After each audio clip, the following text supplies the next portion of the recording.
예, 안녕하십니까.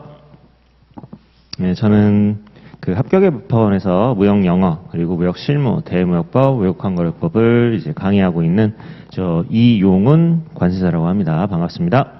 자, 오늘 이번 시간을 이제 마련한 이유는, 제가 이제 몇 년 동안 강의를 하면서 이제 수많은 이제 수험생분들이 모의고사를 어떻게 작성하고 모의고사를 이제 저한테 제출을 했겠죠. 그리고 저는 이제 수많은 수험생분들의 답안을 보면서 요러요러한 부분을 조금 개선하면 훨씬 좋은 답안이 될 수 있겠구나라는 그러한 것들을 여러분들한테 좀 이렇게 말씀을 드리고 싶어가지고 일단 오늘 이런 자리를 마련하게 되었습니다. 자, 일단 지금 이제 5월 벌써 5월도 이제 초가 조금 지나가고 있고 이제 좀 있으면은 6월 중순 조금 넘어서 이제 드디어 제 2차 시험날이 다가오고 있습니다. 자, 그래서 여러분들이 지금 열심히 이제 공부를 하고 계실 텐데 조금이라도 이제 시간이 있으신다면 이 강의를 들으셔가지고 시험장 들어가시기 전에 이제 올해 이제 합격을 목표로 하시는 분들은 정말 조금이라도 이제 우리 누구 입장에서 항상 생각을 해야 된다?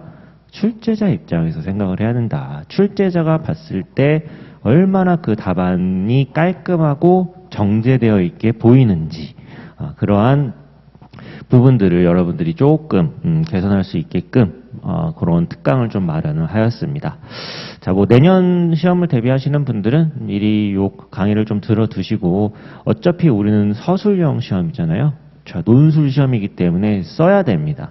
써야 되려면은 정말 중구난방이에요. 특히 처음에 쓸 때는 안 써지는 게 당연하고 이제 여러 번의 모의고사를 통해서 점점 실력이 끌어올려지시는데 그래도 조금이라도 출제자 입장에서 보기에 0.5점, 정말 우리 0.5점, 1점 때문에 떨어지시는 분들도 많거든요.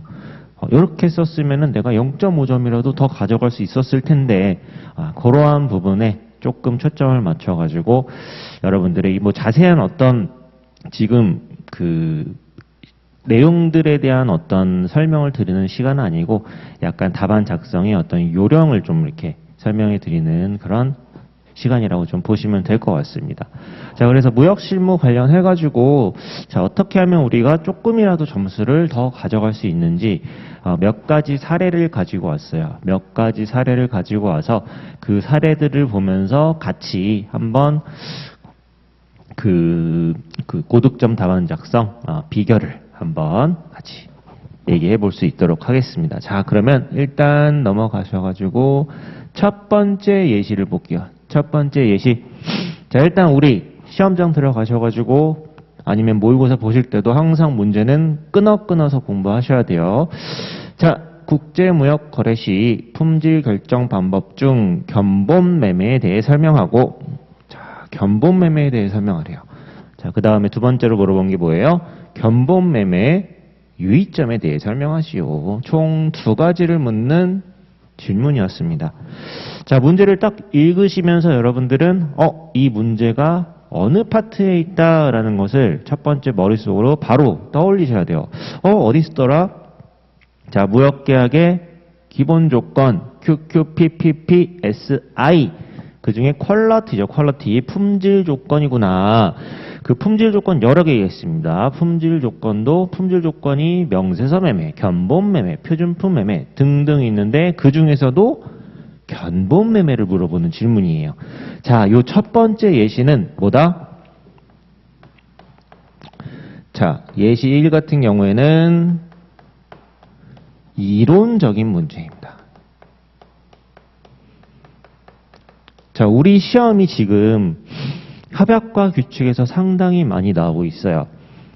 근데 규칙과 협약과, 그러니까 규칙 및 협약이랑 이론적인 파트를 섞어서 내는 문제도 나오고 있고, 아예 이론적인 파트에서만 시험 문제도 나오고 있습니다. 예를 들어서 청약의 효력 소멸 사유, 자, 이거는 이론적인 파트거든요. 이론적인 파트로 교수님들이 정리해 두신 부분들이 상당히 많습니다. 자, 이 파트도 마찬가지예요. 자, 견본매매의 유의점은 협약과 규칙과는 관계없는 이론적인 파트에서 나온 문제입니다. 자, 이론적인 파트에서 문제가 나왔을 때 정말 중요한 게 뭐다? 용어 정의입니다. 용어 정의. 용어 정의를 여러분들이 달달달달 외우실 필요는 없어요. 이론과 협약과 규칙이 아니기 때문에. 다만 그냥 내가 아는 말로 쓰는 것보다는 그래도 교수님들이 만들어 놓은, 출제자들이 만들어 놓은 조금 어떻게 말하면 고급진 표현, 정제된 표현으로 정의를 작성하시면 0.5점이라도 더 가져가실 수 있습니다. 자, 한번 볼게요. 자, 견본이란 실제 매매된 물품의 일부로 물품 전체의 품질을 대표하는 것. 쓸 말하며 견본 매매란 매매 당사자가 제시한 견본에 의하여 거래 물품의 품질 수준을 결정하는 방법을 말한다. 자, 제가 강의할 때 항상 이론적인 문제든 그러니까 협약이나 규칙이든 중요한 키워드를 항상 이렇게 밑줄을 쳐드립니다. 자, 견본 매매를 물어봤는데 견본 매매는 매매 당사자가 제시한 견본에 의하여 거래 물품의 품질 수준을 결정하는 방법. 자, 그리고 견본의 정의도 쓰면 좋겠죠. 견본이란 실제 매매된 물품의 일부로 물품 전체의 품질을 대표하는 것. 제가 지금 강조해서 말씀드린 요 밑줄 친 부분들을 여러분들이 공부를 하실 때 최대한 키워드니까 잘 암기하셨으면 좋겠다. 자, 그래서 견본 매매란 견본에 의해서 품질을 결정하는 방법을 말합니다. 이렇게 쓰시는 분들도 많아요. 근데 이렇게 조금 더 정제된 정의를 쓰시면 의의에서도 여러분들은 단 0.5점이라도 더 가져가실 수 있습니다. 자, 이거는 하나의 예시일 뿐이에요. 엄청나게 많은 우리 이론적인 파트의 정의들이 있어요. 그 정의 규정들을 다 키워드를 어느 정도 잡아가지고 키워드 앞뒤로 살을 붙이는 방식으로 공부를 하시면 나중에는 거의 유사하게 쓰실 수도 있어요. 그래서 제 수업들에서 수험생분들은 견본매매란 문제가 나왔을 때 그냥 막 쓰는 게 아니라 이렇게 이론적인 파트에서도 키워드 다 잡아가지고 최대한 유사하게 서술을 하십니다.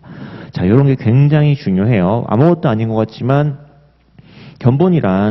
견본매매란 이러한 하나의 정의만으로도 여러분들은 자반의 차별화를 두실 수 있다. 자, 그 다음에 견본의 종류 써야 되겠죠. 견본의 종류. 자, 지금 이론적인 파트에 어떻게 접근해야 되는지 설명드리고 있는 거예요. 자, 견본의 종류는 매도인 견본, 매수인 견본, 반대 견본, 원견본, 보완견본, 제3견본, 선적견본 5가지가 있어요. 자, 이론적인 파트에서의 이러한 견본의 종류. 자, 이런 것들은 목차 위주로 기억하셔야 돼요. 목차 위주로. 자, 너무 하나하나를 다 암기하기는 불가능합니다. 우리 교재에 있는 모든 것들을 다 암기하는 것은 토시 하나 안 틀리고 암기하는 건 불가능해요. 가능하신 분들은 그대로 하시면 되고 저는 안 됐어요. 그리고 제가 만나본 수험생 여태까지 수험생분들 중에 정말 토시 하나 안 틀리고 외우시는 분들 거의 본 적이 없어요. 거의가 아니라 본 적이 없어요. 그렇기 때문에 자, 이론적인 파트 우리 시험 지금 분량이 굉장히 많잖아요. 무역실무는. 자, 이런 것들은 목차 위주로 기억하셔가지고 매도인 견본, 매수인 견본, 반대 견본, 원견본, 보강견본, 제3견본, 선적견본 앞자를 따서 암기하시든 어떤 방식으로 암기를 하시든 이제 오감을 이용하셔서 암기를 하셔야 되는 게 기본이고 그리고 마찬가지로 이론적인 파트는 뭐다? 키워드 꼭 들어가야 될 키워드 위주로 앞뒤 살을 붙여가지고 작성하시면 된다. 자, 그 다음에 이제 견본매매의 유의점. 자, 첫 번째 신중한 견본관리, 두 번째 평균 품질의 견본 적용. 세 번째, 용어 선택의 주의. 자, 요 1번, 2번, 3번. 자, 신중한 견본 관리도 그냥 견본은 신중하게 관리해야 됩니다. 유의 있게 관리를 해야 됩니다. 이렇게 그냥 작성하시는 분들도 있어요. 하지만 우리는 수업 시간에 그렇게 안 배웠다. 자, 매매 당사자는 신중하게 견본을 작성, 송부, 보관해야 된다. 자, 작성, 송부, 보관하여야 한다. 이런 문구들을 키워드로 잡아서 여러분들이 서술하실 수 있으면은 신중한 견본 관리에서도 0.5점이라도 더 받으실 수 있는 거고, 자, 평균 품질의 견본 제공. 자, 매도인이 견본을 제시하는 경우 동일한 품질의 물품을 인도하지 못할 가능성이 있기 때문에 견본 선택 시 최상품보다 자, 보통의 평균적인 품질을 견본으로 제시. 자, 요런 키워드를 기억하시는 거예요. 물론 여러분들이 아는 내용대로 그냥 이해한 대로 쓰셔도 되는데 당연히 달달달 못 외워요. 달달달 못 외우지만 적어도 보통의 평균적인 품질을 견본으로 제시. 이런 것들은 자주 반복을 하시다 보면은 어느 순간은 쓰실 수 있게 됩니다. 자, 용어 선택 시 유의도 마찬가지예요. 이런 것들은 제가 수업 시간에 뭐라고 말씀을 드렸느냐? 영문 표현 기억하셔라. 영문 표현.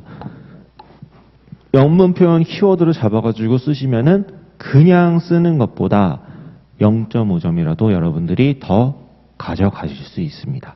그렇기 때문에 이론적인 파트도 다 끊어서 세 문장이면 그 세 문장을 끊어가지고 키워드 위주로 암기하시고 공부하셔야 된다. 이게 이론적인 파트에 대한 접근입니다. 자, 이론적인 파트는 뭐가 중요하다? 첫 번째로 용어 정의가 중요하다. 그 다음에 키워드 위주로 앞뒤 살을 붙여야 되고 목차 암기가 필요하다.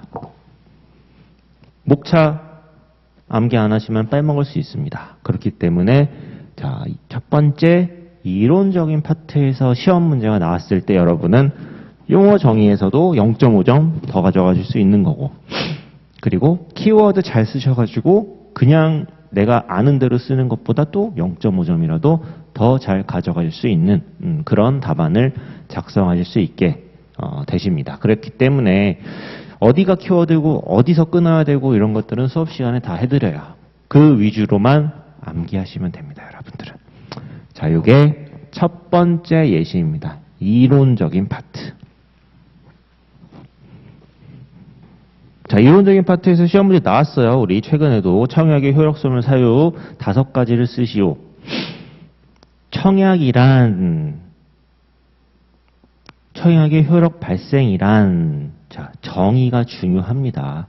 이론적인 파트는. 그래서 정의 규정을 잘 암기하시면 여러분들은 조금 더 좋은 답안을 작성하실 수 있다. 자, 두 번째. 인코텀즈 2020 및 CISG와 관련된 다음에 물음에 답하시오. 자, 물음 1. 인코텀즈 2020의 CFR 규칙과 CPT 규칙을 비교 설명하시오. 자, 두 번째는 비교 문제입니다. 비교 문제. 비교 문제에 대한 답안을 어떻게 작성하는지. 자, 답안 작성 요령. 거의 정형화되어 있어요. 자, 1번. A와 B를 비교하시오 하면은 A는 뭐뭐하고 B는 뭐뭐하다. A에 대한 정의, B에 대한 정의 쓰셔야 되고, 두 번째, 공통점. 세 번째, 차이점. 자, 요게 가장 좋은 답안이에요. 하지만 우리 CFR, CPT 같은 경우는 공통점과 차이점을 수업 시간에 우리가 다 배웠고 한 번 정도는 생각을 해보셨을 거예요. 근데 내가 단 한 번도 생각해보지 못한 비교 문제가 나올 수 있어요. 자, 그럴 경우에는 어떻게 해야 된다? A는 똑같아요. A는 뭐뭐하고 B는 정의도, 그래서 정의가 항상 중요한 거예요. 정의를 잘 쓰셔야 되고, 두 번째, 내가 기억이 잘 안 나. 모르겠어. 뭘 어떻게 비교를 해야 될지 모르겠다. 그러면 A와 비교한 다음에 A는 뭐뭐하고 B는 뭐뭐합니다. 1번 A는 뭐뭐하고 B는 뭐뭐합니다. 이런 식으로 서술하셔도 무방합니다. 가끔 엉뚱한 비교 문제가 나올 때가 있어요. 우리가 공부할 때 비교해보지 못한 센스가 있고 순발력이 있으신 분들은 시험장에서 비교 포인트를 찾아내요. 그래서 어떻게든 더 좋은 요 첫 번째 답안 작성 요령으로 목차를 잡아서 쓰시는데 그 시험장에서 그게 바로 생각 안 나실 수도 있거든요. 왜냐하면 굉장히 긴장 상태로 있기 때문에 오히려 평소보다 실력 발휘가 안 될 수도 있어요. 그렇다고 비우는 게 아니라 A는 뭐뭐하고 B는 뭐뭐하다. 이런 식으로라도 여러분들이 꼭 작성을 해야 된다라는 말씀을 드리겠습니다. 자, 그래서 비교 문제는 인코텀즈에서 나올 확률이 굉장히 높아요. 규칙별 비교 문제 많이 나왔었거든요. 자, 그래서 만약에 CFR, CPT 규칙을 비교 설명하시오라는 시험 문제 인코텀즈에서 나오면, 자, 인코텀즈의 비교 문제는 무조건 인도, 위험, 비용이 가장 크리티컬한 비교 포인트입니다. 그리고 나머지 기타.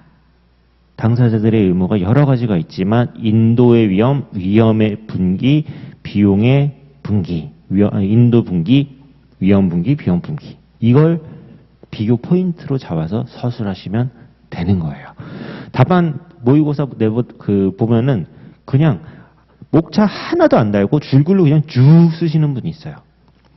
자, 그러면 깔끔한 답안, 정제된 답안이 아니다라고 생각하셔야 됩니다. 왜냐면은 우리는 분명히 하나의 서술문, 논술문을 쓰는 거고 목차도 상당히 중요해요. 그런 거 다 봐요. 이제 출제위원분들이. 자, 그래서 자, CFR 규칙에 대한 사용자를 위한 설명문에서의 그냥 간략한 사용자를 위한 설명문 1번이 인도와 위험이죠. 거기에서의 인도와 위험 규칙을 기재를 하는 거죠. 마찬가지로 키워드, 본선 적재, 조달. 자, 수업 시간에 다 이 키워드 밑줄 쳐드려요. 그리고 CPT. 지정한 운송인이나 제3자. 그 다음에 운송계약 체결.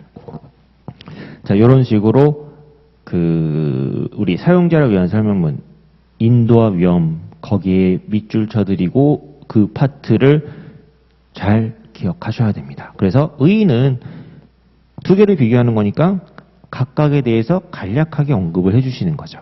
자, 그 다음에 공통점과 차이점을 이제 작성을 해야 되는 거죠. 비교 문제. 자, 인코텀즈 규칙별 비교에서 우리가 공통점 차이점으로 무조건 비교할 수 있는 3대 비교 포인트가 있어요. 첫 번째, 선적지 인도 조건이냐, 도착지 인도 조건이냐. 어떤 비교 문제를 내도 다 커버되는 거. 두 번째, 현실적 인도 조건이냐, 상징적 인도 조건이냐. 자, 상징적 인도 조건 두 개밖에 없죠. CFR, CIF. 나머지는 다 현실적. 얘는 서류 인도 조건이라고 하기도 하고, 얘는 현물 인도 조건이라고 하기도 하고. 마지막 세 번째 포인트. 모든 운송 방식이냐, 해상, 내수로 운송 방식이냐. 자, 요 세 가지 포인트로 여러분들이 작성하실 수 있고, 자, 공통점, 선적지 인도 조건, 그 다음에 운송 및 보험 계약 체결 의무. 여기 첫 번째 거 하나 썼네요. 그 다음에 위험과 비용 부담 불일치한다. 통관 절차 관련돼서. 자, 그 다음에 차이점. 자, 인도, 위험. 무조건 인도의 기점, 위험의 기점 같이 쓰셔도 되는데 나눠서 써주세요. 인도는 인도, 위험은 위험. 자, 이거는 이제 운송 방식은 요거죠. 모든이냐, 해상 내수로냐. 비교 포인트들을 여러분들이 잘 기억하시면 되는 거예요. 그 다음에 상징적 인도, 이것도 마찬가지죠. 자, 그래서 비교 문제는 뭘 여러분들이 잘 기억하셔야 된다? 비교 포인트가 무엇인지를 잘 머릿속에 기억을 하셔야 서술을 잘 할 수가 있습니다. 자, 그리고 지금 요 모범 답안 정도 쓰시면 거의 완벽에 가까운 점수를 맞을 수 있어요. 그리고 이거 말고 여러분들이 더 알고 계신 게 있으면 많이 쓰세요. CFR의 특징, CPT의 특징, 여러분들 알고 있는 게 있으면 더 서술하셔도 무방합니다. A1부터 A10까지 있고 B1부터 B10까지 있죠. 아는 거 많이 서술하셔야 된다. 뭐다? 무역 실무는 많이 쓸수록 좋다. 점수가 조금이라도 더 나올 수 있습니다. 하지만 그냥 아무렇게나 그냥 목차도 안 잡고 막 쓰면은 너무 정제되어 있지 않아 보이고 이게 제대로 이해를 하고 쓴 건가? 라는 의구심이 될 수 있기 때문에 목차가 중요해요. 목차. 비교 문제에서는 비교 포인트의 목차가 중요하다. 자, 그리고 인코텀즈는 너무너무 달달달달 암기하실 필요 없다. 이해하신 대로 키워드 어느 정도 들어가서 서술하시면 괜찮다. 인코텀즈를 그냥 토시 하나 안 틀리고 내가 사용자를 위한 소개문부터 막 앞자 따서 외우고 절대 그런 짓 하지 마세요. 절대. 너무 비효율적입니다. 그래서 인코텀즈의 답안 작성 요령은 최대한 여러분들이 이해한 대로. 자, 우리 본선 적재한다. 이런 용어들은 달달달 암기해도 수도 없이 반복을 하면은 본선 적재하거나 또는 그렇게 인도된 물품을 조달해야 합니다. 저절로 암기돼요. 공부 열심히 어느 정도 하신 분들은. 그런 걸 앞자 따서 외우실 필요 없다. 이 말씀입니다. 앞자 따서 외워서 인코텀즈 답안 작성하신 분들 보면 뭔가 어색해.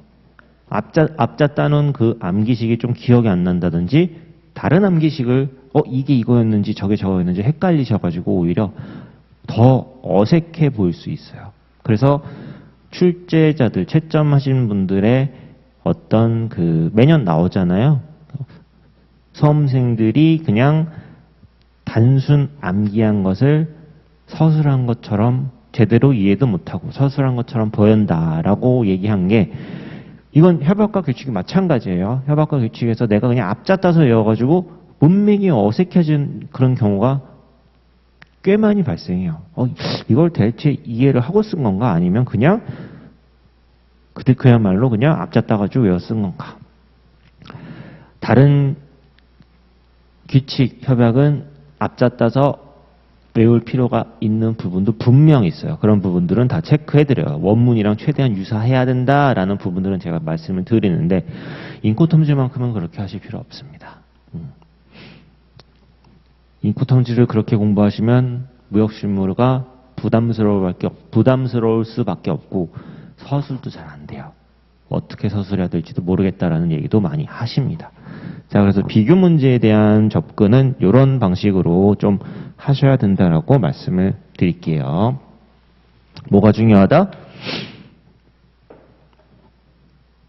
용어 정의는 당연히 중요하고 비교 포인트들을 잘 기억하셔야 된다.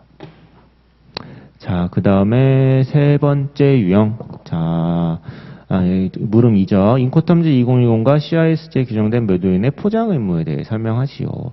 자, 이게 그거예요. 아까 말씀드렸던 A는 뭐뭐뭐 하고 B는 뭐뭐 하다. 비교 포인트가 생각이 안 나. 그럴 만한 문제죠. 자, 그래서 인코텀즈란, 자, 이것도 용어 정의예요. 그리고 CISG란, 자, 이것도 용어 정의. 자, 인코텀즈란 국제상업회의소 ICC가 자연거래 해석의 통일을 위하여 제정한 국내 및 국제무역 조건에 관련된 ICC 규칙. 이런 거는 암기하셔야죠. 용어 정의를 여러분들이 많이 암기하고 계시면 암기하고 계실수록 더 답안이 풍요로워집니다. CISG란 이건 당연히 아시겠죠. 국제물품 매매에 관한 통일된 규범을 제정하기 위해 유엔에서 제정한 국제물품 매매 계약에 관한 유엔 협약이다. 이하에서는 이러한 것들에 대해서 설명하겠다. 이런 식으로 딱 깔끔하잖아요. 자, 두 가지를 물어봤어요. 첫 번째, A는 뭐뭐하고 B는 뭐뭐하고 이하에서는 뭐뭐에 대해서 규정하고 있으니까 내가 쓸 거야. 우리 옛날에 서 쓰는 방식을 압축해가지고 의의에다가 써주시는 거죠.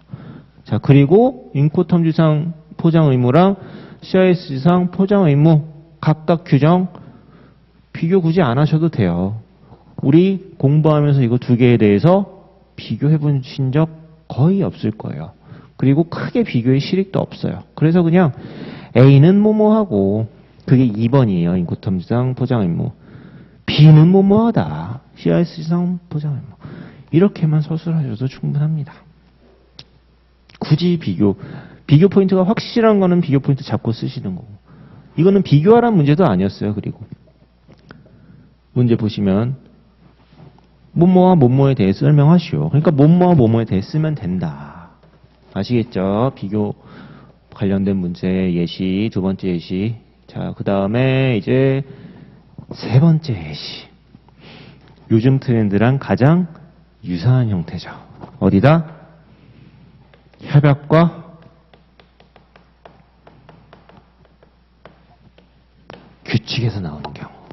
자, 협약과 규칙에서 나오는 경우에는 최대한 특히 전 협약과 전 규칙을 다 그렇게 외우진 못한다 하더라도 협약을 그냥 66조 해서 쭉 쓰고 67조 해서 지금 위험 이전이니까 67조 해서 쭉 쓰고 68조 쭉 쓰고 69조 쭉 쓰고 목차 안 잡고 그렇게 쓰면 안 돼요.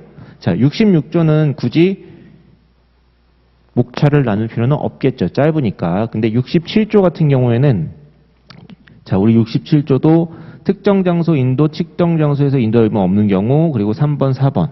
자, 1번, 2번 묶어서 공부하는 거예요. 1번, 2번 묶어서.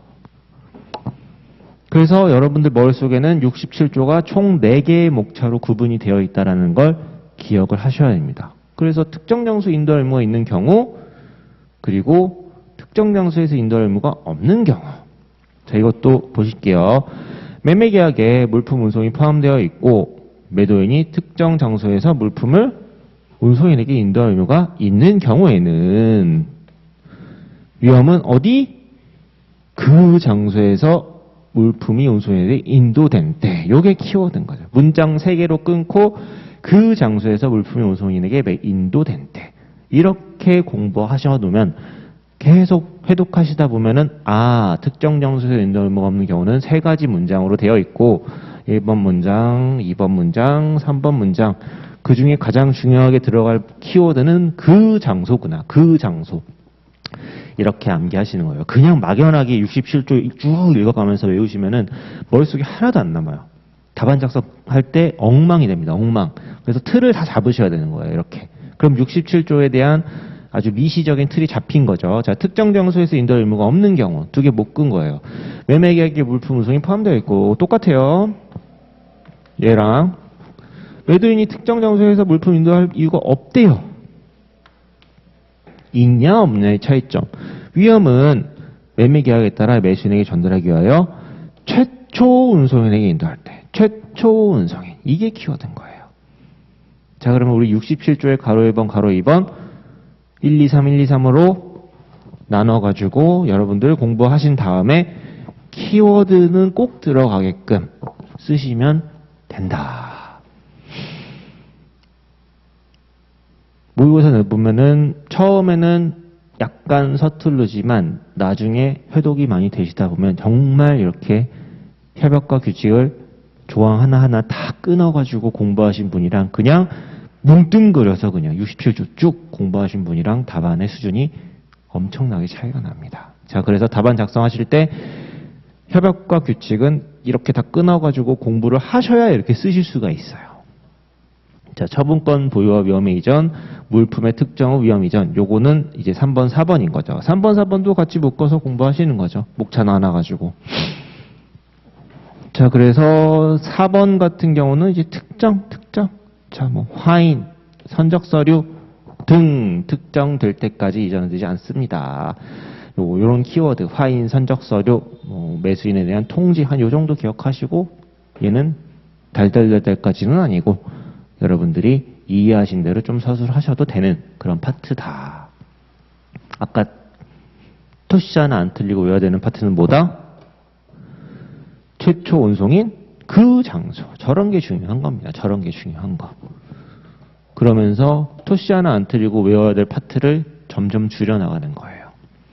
다 체크해 드리죠. 물론.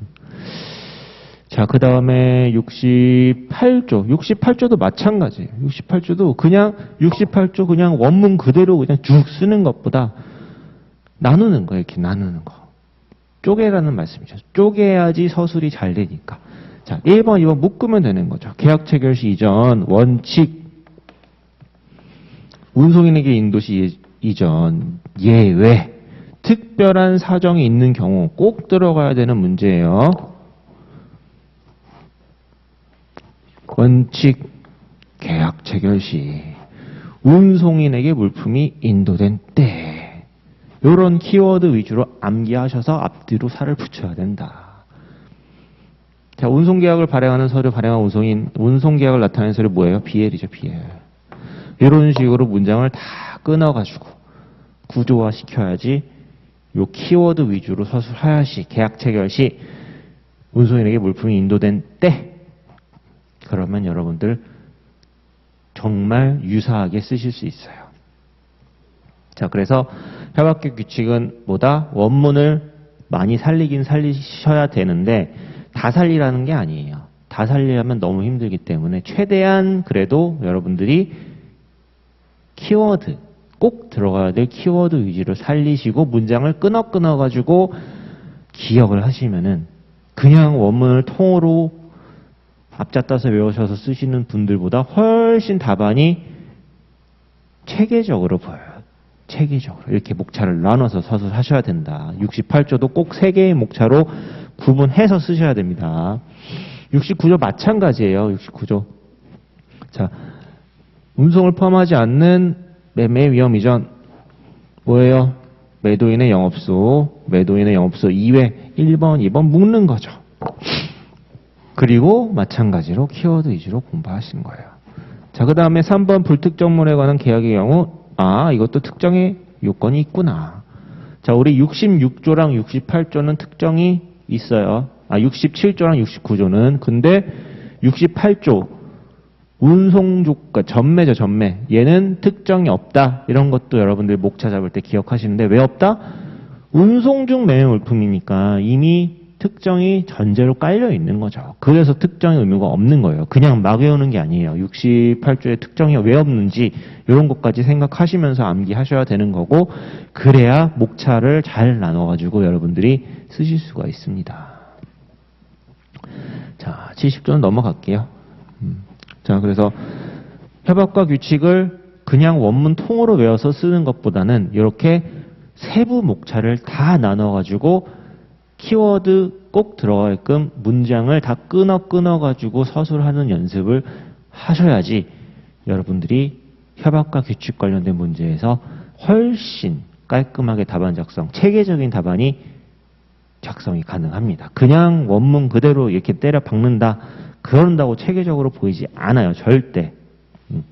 오히려 뭘 이해하고 쓴 건가? 라는 의구심만 들 뿐입니다. 그래서 목차 잘 나눠야 돼요. 목차를 너무 쪼개는 것도 문제지만 너무 안 쪼개는 것도 안 된다.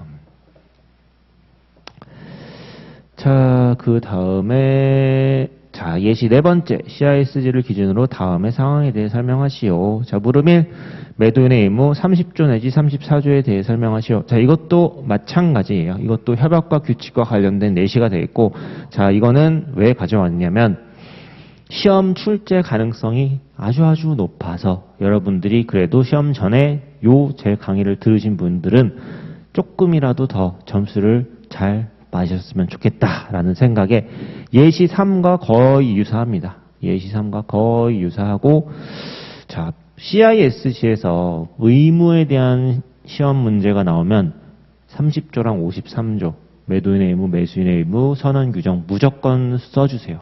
자, 역점, 5점이라도 나옵니다. 30조가 아니라 31조에서 34조 쓰라고 해도 30조를 쓰세요. 의의가 30조고, 자, 이것도 마찬가지예요. 인도 장소 31조를 내가 그냥 아는 대로 막 쓰는 게 아니라 목차 나눠서 쓰는 거예요. 합의가 있는 경우, 합의가 없는 경우. 계약에서 인도 장소를 정한 경우에는 키워드, 그 지정된 장소, 이게 들어가면 점수가 더 높아진다.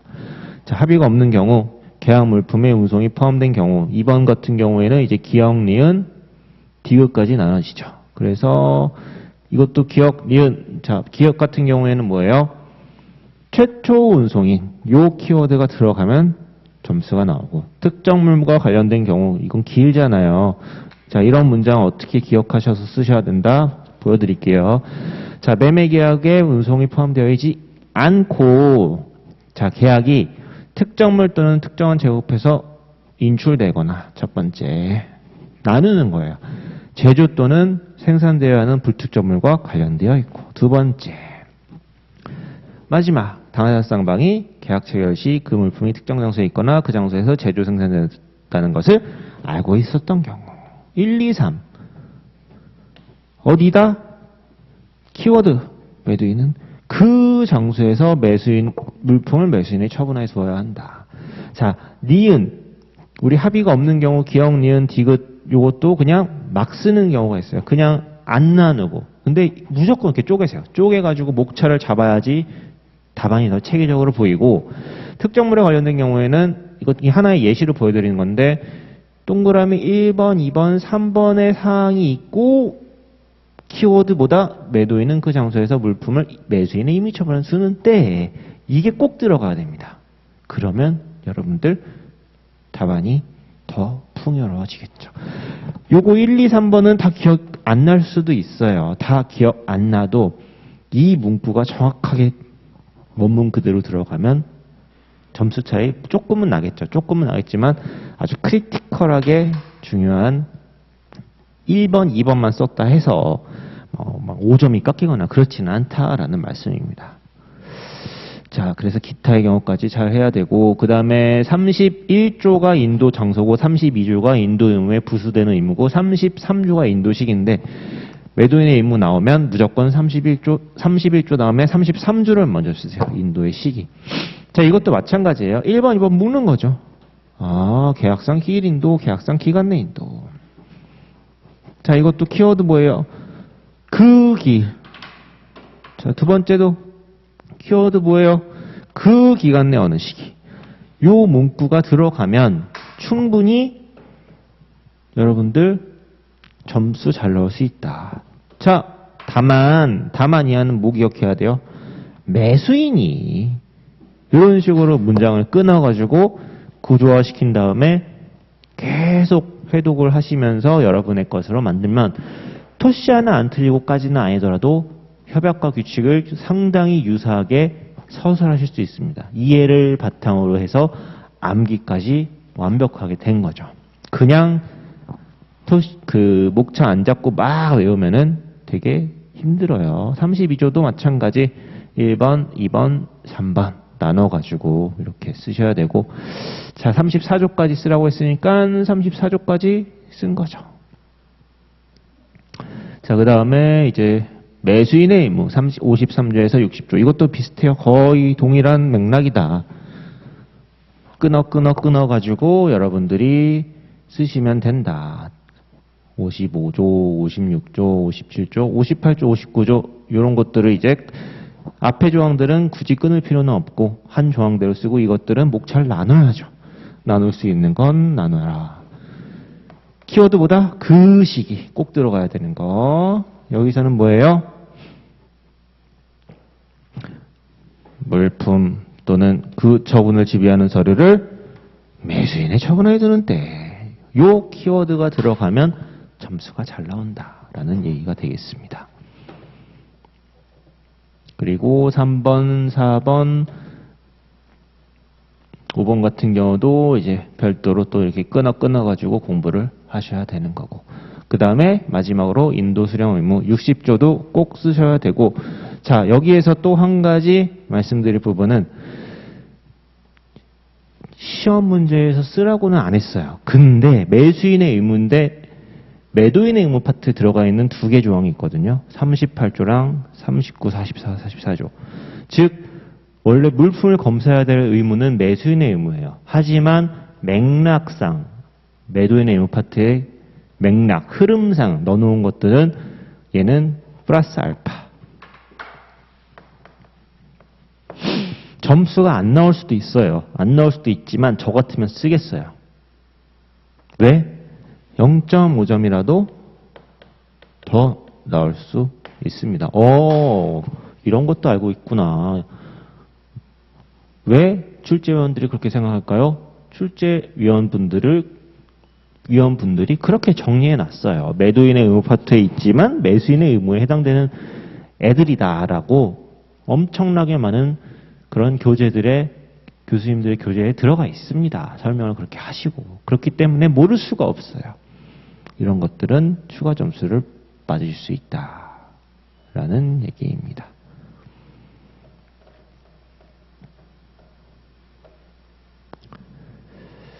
자, 여기까지 해서 일단 이론적인 파트만 문제 나왔을 때, 그리고 비교 문제, 그리고 요즘 가장 핫한 규칙과 협약에서 시험 문제가 나왔을 때 어떤 방식으로 접근을 해서 서술을 해야 되는지 답안 작성 관련해서 오늘 여러분들한테 그래도 조금이라도 도움이 되실 수 있게끔 강의 특강 오늘 시간을 마련했고, 잘 쓰기 위해서는 어떻게 해야 된다? 결국엔 잘 공부를 하셔야 돼요. 제대로 된 공부를 하셨으면 굳이 이런 특강이 없어도 잘 쓰세요. 문장을 다 끊어가지고 거시적으로부터 들어와서 아주 미시적으로까지 머릿속에 유기적으로 무역실문하는 과목이 쫙 펼쳐져 있으면 다 끄집어내서 여러분들이 쓰실 수 있습니다. 다만 오늘 이제 또 제 수업을 이제 안 들으신 분들은 좀 막연하게 그냥 줄글로 이렇게 쓰시는 분들 좀 걱정도 되기도 하고, 시험도 얼마 안 남았는데 그래도 조금이라도 도움을 받으셨으면 한다는 마음에 오늘 이런 시간 마련했으니까 길지 않은 시간이니까 그래도 한번 좀 들어보셨으면 좋겠고, 매도인의 의무, 매수인의 의무는 언제 나와도 우리가 대비해야 되는 파트입니다. 그래서 일부러 좀 더 중요한 위험 이전도 마찬가지. CIS 중에서 지금 위험 이전, 매도인의 의무, 매수인의 의무 세 개 파트는 상당히 중요하기 때문에 오늘 한번 여러분들 리마인드 해보셔라라는 그런 마음에서 가지고 왔으니까 좀 더 공부하실 때 집중력 있게 집중력으로 공부하셨으면 좋겠습니다. 자, 그러면 오늘은 일단 이번 시간은 여기서 마치는 걸로 하고, 이제 시험 얼마 안 남았는데 여러분들 조금만 더 힘내셔가지고 꼭 합격하셨으면 좋겠습니다. 자, 그러면 오늘 요 답안 작성 특강은 여기에서 마치도록 하겠습니다. 자, 수고하셨습니다. 감사합니다.